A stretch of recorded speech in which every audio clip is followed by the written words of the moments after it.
নমস্কার বন্ধুরা, শায়রির ঘরোয়া রান্নায় সবাইকে স্বাগত। আলু ভাজার এই রেসিপিটা যদি তোমরা এইভাবেই করো তাহলে রুটি, লুচি, পরোটার সাথে খেতে কিন্তু দারুণ লাগবে, আবার গরম ভাতের সাথেও কিন্তু খেতে ভালো লাগবে। চলো তাহলে রেসিপিটা দেখে নেওয়া যাক। প্রথমে কড়াইতে পরিমাণ মতো সরষের তেল আমি দিয়ে দিচ্ছি। সরষের তেলটা কিন্তু বেশ ভালো মতো গরম করে নিতে হবে।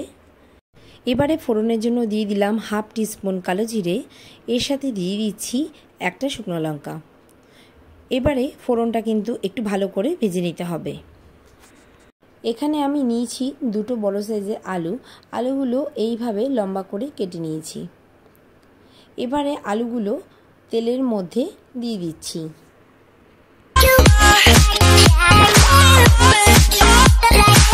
এবারে ফ্লেম হাই রেখে আলুটাকে হালকা লাল করে ভেজে নিতে হবে।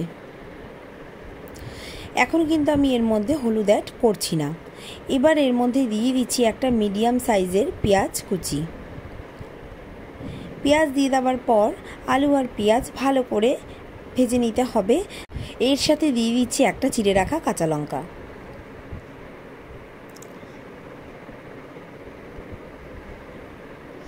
এবার এর মধ্যে দিয়ে দিচ্ছি হাফ টিস্পুন হলুদ গুঁড়ো আর দিচ্ছি স্বাদ অনুযায়ী লবণ।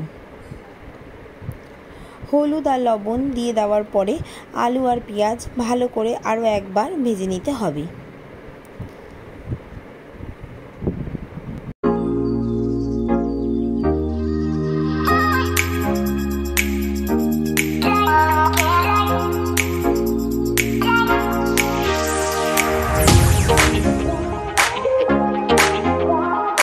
আলুটা অনেকটাই নরম হয়ে এসেছে। এবার এর মধ্যে সামান্য চিনি আমি অ্যাড করে দিচ্ছি, তাহলে আলু ভাজাটা কিন্তু খেতে দারুণ টেস্টি লাগবে।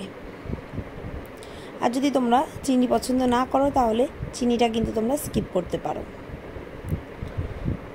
আলু পেঁয়াজ ভাজা কিন্তু একদমই রেডি হয়ে গেছে। এবারে এটা গরম গরম সার্ভ করে দেবে। রুটি, লুচি, পরোটা বা নানের সাথে খেতে কিন্তু খুব ভালো লাগবে। এটা খুব সিম্পল একটা রেসিপি। যদি আজকের এই রেসিপিটা তোমাদের ভালো লেগে থাকে তাহলে লাইক, শেয়ার আর কমেন্ট করতে একদমই ভুলো না। আর আমার চ্যানেলে নতুন বন্ধু হয়ে থাকলে পরের পর্বে তোমাদের কাছে নতুন আরেকটি রেসিপি নিয়ে আমি চলে আসবো।